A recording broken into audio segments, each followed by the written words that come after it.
Well, if everybody would just kind of come in just real tight so we can make this really informal but beautiful. You know, this is a really special moment for our friends, and it's certainly going to be non-traditional, but it will be amazing nonetheless for their unification.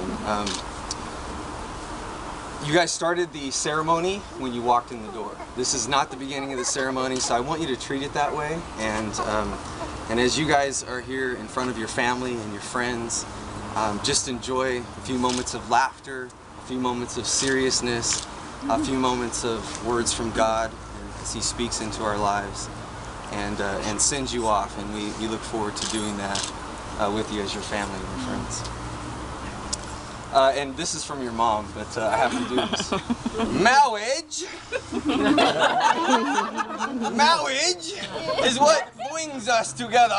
Okay? Marriage, that blessed arrangement, that dream within a dream. Oh, you got it. That's my best, guys. That's the best I got.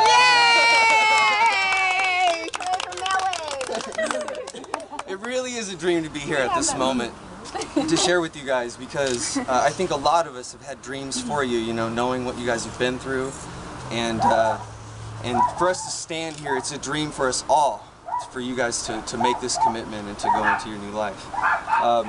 And as I was looking at how can I help represent this time, how can I make it special, I was looking through some verses, and I found a lot of verses on love, you know, love your wife like Christ loved the church, and there's so many verses, but I came to one about circumcision. What? And I thought it would be hugely appropriate. So that reminds me of a story. So there's two 5-year-old boys, and they're sitting, their pants are fully down, and they're sitting there peeing, and the one boy, he looks over at the other boy, and he says, "Yours ain't got no skin." And he says, "Yeah, that's because I've been circumcised." He says, "Well, what's that?" He says, "Well, that's when you cut the skin off of the end." He says, "Well, how old were you when they did that?" He says, "Well, I was 2. He said, "Did it hurt?" He said, "Well, yeah, it hurt. I couldn't walk for a year."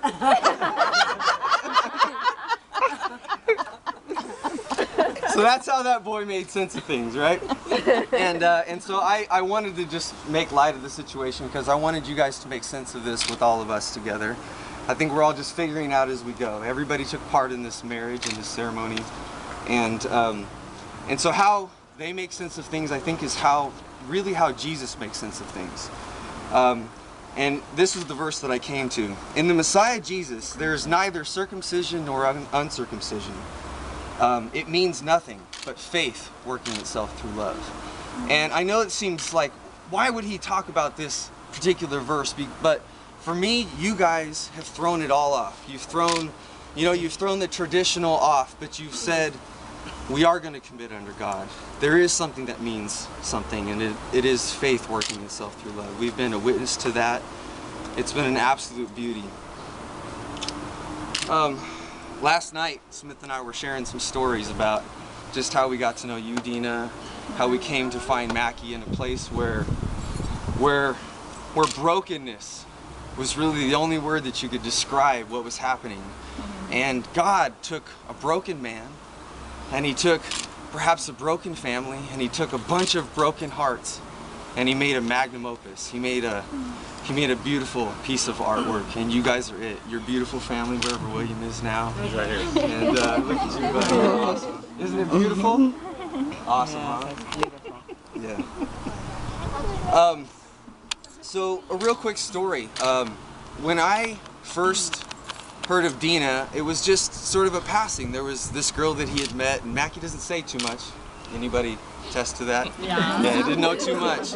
But I got a phone call. I got a phone call from Dena, and she says, "This is Dena, and you know, I'm Mackie's girlfriend." I don't know the exact words, but Jevon's girlfriend. yeah. Sorry. It's okay. Same person. Same person. Yeah. A little explanation later, I guess. Yeah. I think everyone knows the story. Yeah, everybody knows. But, so anyway, she tells me that she's going to have a party for my friend, and for at least a year, my wife and I had prayed that you would find someone that would be like that for you, that would want to throw you a party, you know, that would appreciate who you were for what you were. And I knew that you had somebody special when she called me, and then of course meeting Erica that day. And if you had any questions, there was no talk. We didn't do any of that stuff. And so I was like, man, like, hey, are you cool? And his words were, I'll paraphrase, but his words were, man, and it was just so matter of fact. You didn't have to think about it one moment. Just matter of fact, he said, man, if God didn't want her to be my wife, I wouldn't be marrying her. That's beautiful. And so that really is that's what makes all this happen. That's what makes this special. It's not the clothing, it's not the different kinds of food, it's everybody chipping in saying, we're here for you guys, we want to be here and do this. Rob, are you trying to say his vows for him? I'm not. Perhaps. We're going to get there. We're going to get there.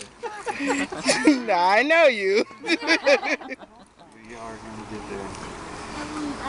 Alright, so I think where our vows come from, and where I know that if I know you at all, Mackie and Dina, I know where you'll go with your vows. It'll be very simple, but the profoundness of it all came to me in a word this morning when I was reading my favorite scripture from the Black Bible Chronicle series, Rapping with Jesus. Really? This is a good news according. Can we all get a power to the people? Yeah, right there. This is the good news according to the four brothers. All right, so I remember that book. I'm sure you've opened my eyes to a lot of things, man. All right. Jesus knew. Like father, like son. Jesus knew that the folks were plotting his demise and that it was only a matter of time before they got their wish. He only wanted to go on record with the truth. You know these highfalutin leaders, they sat right down at Moses' feet while he was doing his thing, and all they did was give grief to the poor folks trying to get their act together. They've got that do what I say and not what I do attitude.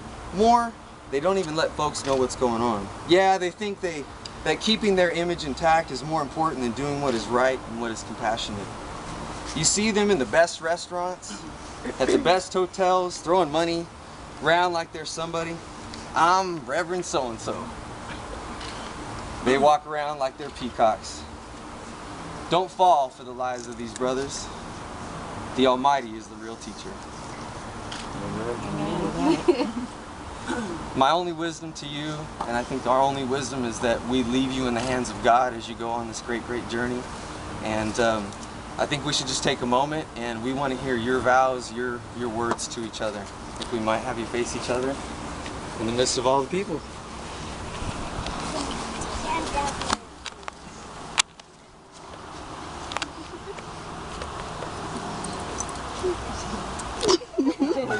Stop laughing, stupid.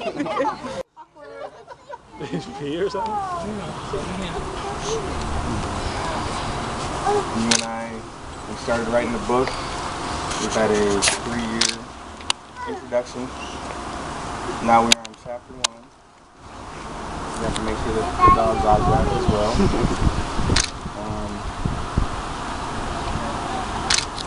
I know that we're going to have many more chapters together. I know that only a happy ending is coming to Christ. We need to keep each other in check, and we need to show each other love. And Christ will do it.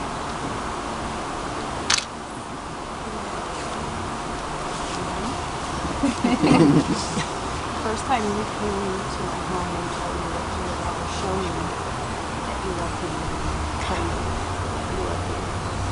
You have done nothing more in the past 10 years. And I look forward to whatever my business and going through it together from here on out.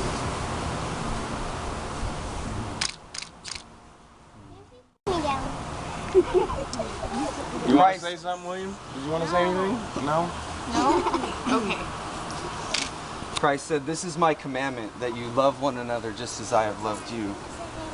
Greater love has no one than this, that a man lays down his life for his friend."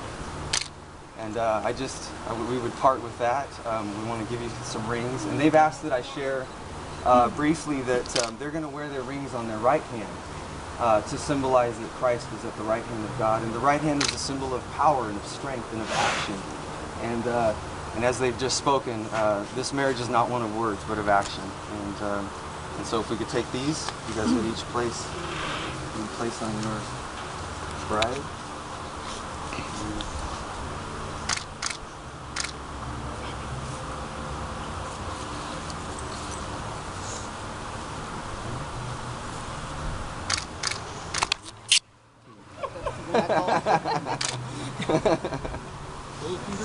We knew this was happening before. That might have to be good. All right. You didn't grease that up, Rob? Come on, man. I can lick it right now if you want.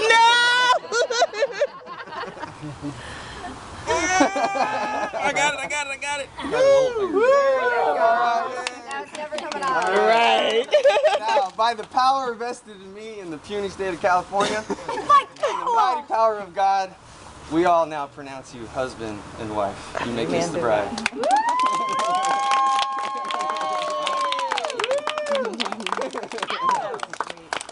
All right, enjoy the rest of the ceremony. Great job, Rob.